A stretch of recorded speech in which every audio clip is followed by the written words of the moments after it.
In the housing market today, we are sitting on record home equity.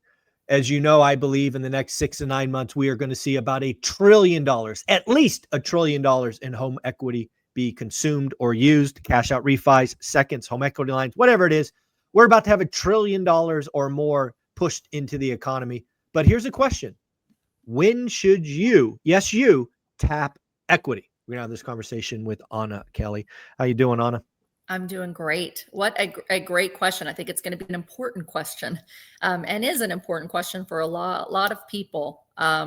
And I think that there are a lot of considerations that you have to really think about in order to make that decision of whether you tap that equity or not, for sure. So yeah, I do think that, we saw this when rates fell a little bit, we saw a huge increase in mortgage applications, but most of them were refinances, not new home purchases. And so you've got, with this wealth effect and with the craziness that home prices have gone up so high, which a lot of people that want to buy don't like, all the people that are sitting on their mortgages have, created this wealth on paper that can be there or not be there in terms of availability for them to go out and spend or invest or do other things with. And so once rates get low enough that the interest rates on that equity are lower than what they could make in an investment, or much lower than the current debt that they might have, like on school loans or car loans, things, credit cards, things of that nature, which we have seen a huge increase of credit at higher rates. Then I think we're going to see a wave of people that want to refinance and probably should refinance at a certain point if the math makes sense for them. Yeah, let's kind of break this down, because when I think about tapping home equity again, there's lots of reasons that could happen. So we'll go to homeowners first, right? Just consumers. These are not going to be investors, but mom and dad bought a home years ago, and for whatever reason, life happens, and they've racked up credit card debt. They've racked up maybe medical debt, car loans. I just read an article this weekend that car loans, poor credit car loans are 18%. I'm like, wow. And 18%. Defaults are at the highest since before the GFC on credit. Yes, on 6.5%. Right yeah, almost 6.5% and rising 60-day late. So again, one of the things that I think is going to happen is folks who are living right on the edge, and they're going to have the option, right, of using their home loan. Now, just be clear, I don't generally think that's a very wise idea. I just want to be clear, right? Taking unsecured debt, which is credit card debt, it's unsecured, and making it quote unquote secured, putting it on, making your home as collateral.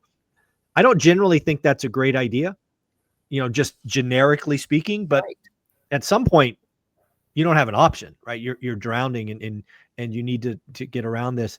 The other thing I just want to put here for those folks is and again, I, grew up very, not, financially bad. And we tapped our home equity a lot, as I recall, to do things like that. And don't go out and run up the credit cards again. Just because your balance is zero doesn't mean you can go spend again. I've seen so many people get right to the edge, do a home equity line, pay off those cards, and less than a year later, they're ran right back up. It's crazy. Yeah. So that's what I'm thinking about that first batch of people.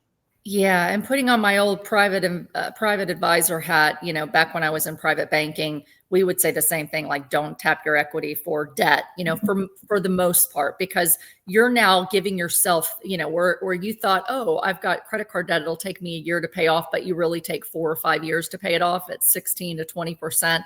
That's really dumb too, but you're now taking that debt and spreading it over largely 30 years. And so your payment is going to be much, much lower potentially, and your interest rate lower. So you're tackling the principal, but that interest is going on for 30 years. So if you really look at the debt amount that you pay over 30 years of interest, even at a lower rate, versus let's say, 2, 3, 4, 5 years of interest at a higher rate, as long as you're disciplined, you might be better off just tackling it, cut your, spending, which is the first part, like you said, and then tackling big payments down. Dave Ramsey had the snowball, debt removal, where you like live on beans and rice and beans. And we did that too. And again, you may disagree with a lot of Dave Ramsey's advice if you're already an investor and you wisely use debt and you've already created wealth. But for the average American that we're talking about, Michael, that, the 70% that live check to check and say they don't have $500 to $1,000 in savings for an emergency,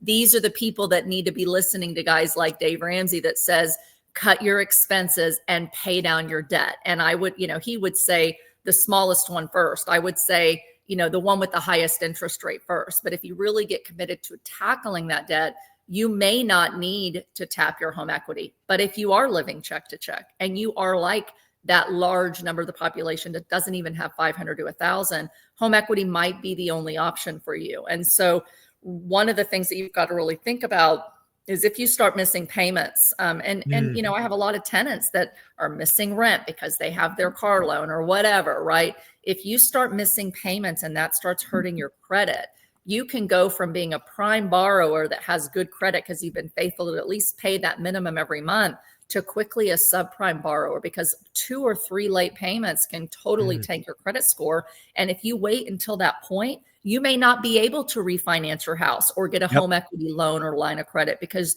it can quickly drop your credit score to the point that you won't get approved. And so you do really need to think about that and plan ahead and say, how much longer can I really stretch this, especially if you are at risk of losing your job. Let's change now to investors, which obviously is the predominant folks on this channel. Let's assume they've had a couple of properties. Again, since they're owners, they've seen tremendous home equity. When did you tap equity? I know that was part of your growth strategy, coming up over 20 years. It was certainly a big part of mine. But how did you think about leveraging equity in assets purchased, years before? Sure. So my thinking has shifted on this a little bit just based on where we are in the economy versus where we were when I was really ramping up and investing and buying. And so, it's real easy to tap ourselves on the back and say, wow, we created all this wealth at a terrible time.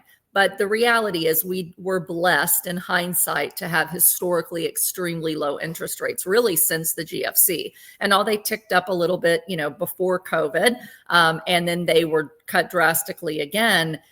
By and large, a lot of my investing took advantage of extremely low interest rates. And so, where my grandparents and my parents and my husband would say, like, you have to have a paid off house, like that's safety.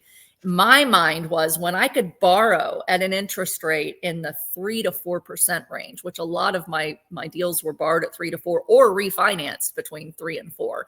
I can go turn that around into something that's making me 12 to 24% annualized return on that cash. So my motto then and now is, if you can easily, fairly safely, for a long period of time, create returns on that money that are well above the interest rate that you're locking in for that property, then it's going to help you grow wealth faster than anything. Because even putting money in the stock market, you've got to wait for that to go up. If you just bought a house cash, you've got to wait for that natural appreciation. But leverage and borrowing multiplies by about 5 times the number of properties you can buy that are cash flowing. And so it allows you to rapidly increase both your cash flow and your value, your equity, your wealth, by using leverage. And so although today it's much harder to do, Michael, to make those kinds of returns because of where interest rates are, if you're going to go borrow for the next property, the theme still fits. If I can borrow at a rate where I know I can go buy properties, for example, with that money that are going to pay me a much better cash on cash return using that leverage, especially better than I could make if I paid cash for that deal, then it might make sense to tap that equity. There's a lot of caveats that we need to throw in there, but that is how I grew wealth and income so rapidly, as I did use leverage. Now, leverage is a double-edged sword, because when you have interest rates that are high, and with commercial investments, you're not usually able to lock those interest rates in for 20 years or 30 years. You're usually locking them in for 5, sometimes 7, sometimes 10.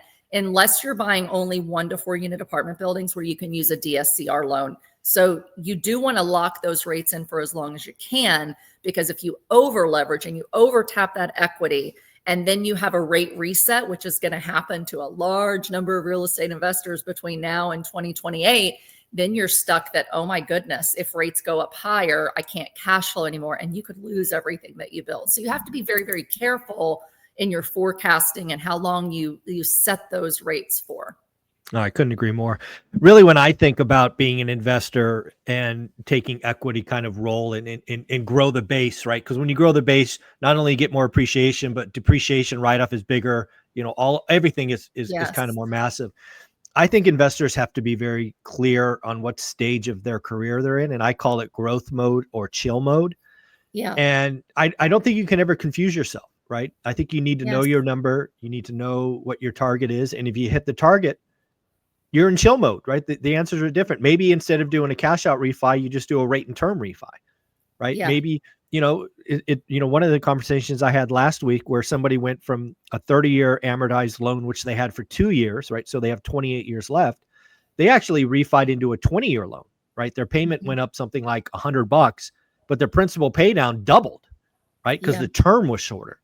Right. So again, if you're in chill mode, don't be confused, right? This equity that you see out there, which again is at record levels, doesn't have to be tapped, right? Just getting more debt to have more debt. If you're in chill mode, be in chill mode. Enjoy what you have built. Yes. But if you're in growth mode.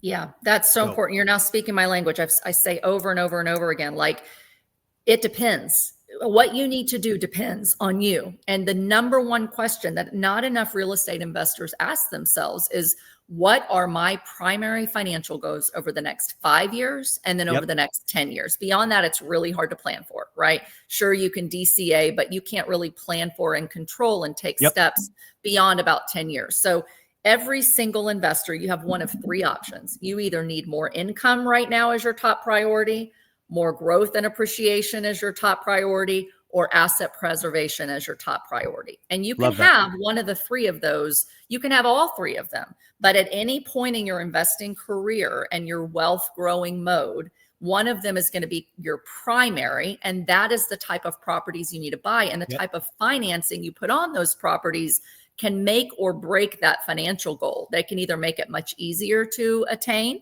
like real estate at low interest rates allowed us to attain both the income and the appreciation at the same time. I wasn't thinking about preservation because I didn't have anything. So I got nothing to preserve. So, now I'm at a point where preservation is extremely important. And part of that is because a large part of my portfolio is commercial. And so because they're commercial, those loans are 20 years, but the interest rates will reset after the first 5 to 7 year lock. On the best loans like Fannie, Freddie, multifamily, we've got some that we have a rate lock for 10 years. And so those are wonderful. But we have this big refi coming up where, I refied everything when it was super, super low, 2021, 2022. Those 5-year loans are coming up for renewal. A lot of my properties that I live on. So my cash flow has been amazing.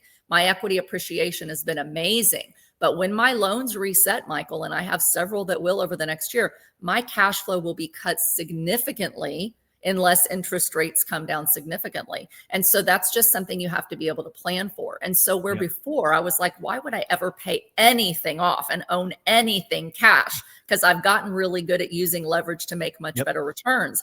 Now I'm going, you know what? I have not chosen to tap my equity, because if I tap that equity, when I go to refinance those loans, and again, I don't have to refi the loans, but my rate's going to reset if I don't refi them. And that's happening at a time when values on paper are down in commercial. But if I were to tap that equity, that makes my mortgage payment, my debt service payment higher, which is going to hurt my cash flow. And so for me, being in preservation mode, I'm like, I'm not going to tap equity when interest rates are artificially high and are going to come down to go buy another property that my loan rate's going to be in the 7s for, right? So why would I borrow at 7 to buy new property at 7? There's something called negative leverage. And this is really important for people to understand. I've done the math on this. It's been several years, so I don't remember the exact number, but generally speaking, and it depends on where prices are, right? But generally speaking, Michael, if you have an interest rate that's below 6%, usually you're in a positive leverage situation. And that means that if I borrow money at that 5.9%, I'm going to make a better return on the 20% that I put down than the borrowing rate that I'm making. So if I borrowed at 5.9% and I put 20% down, I might be able to create a cash on cash return of my down payment of 12%. Once interest rates go to 6%, usually, and again, depends on where home prices are, you're negative leverage, which means I make a better return by paying cash. And the more money I put down, the less money I borrow, the better my cash on cash return, my income. So if you're in an income growing phase and income is your number one, you don't want to tap too much equity if interest rates are 6% or higher. So that should be a number that you guys kind of watch if you want to look loosely. When rates fall, where you can invest at an interest rate where your loan is less than 6%, usually that's a good time to kind of tap equity and then go buy properties that are going to create a much bigger return for you because you're spreading your money across multiple properties. Until rates are down, below that 6% mark, most of your deals will not cash flow with where the debt rates are. And so it's not smart to tap equity to go build more unless you really know what you're doing. And so, that's just kind of a rule of thumb that I've used to consider, do I tap interest? Do I tap equity? Well, rates have not been down below 6.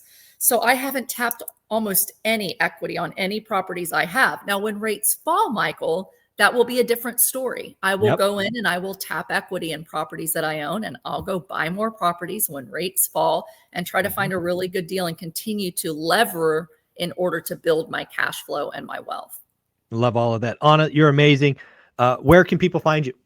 Great. You can find me here on your channel, social media at Anna Kelly, REI Mom, and you can find me for real estate and wealth coaching and consulting. You can book an appointment with me at my website at AnnaKellyInvesting.com.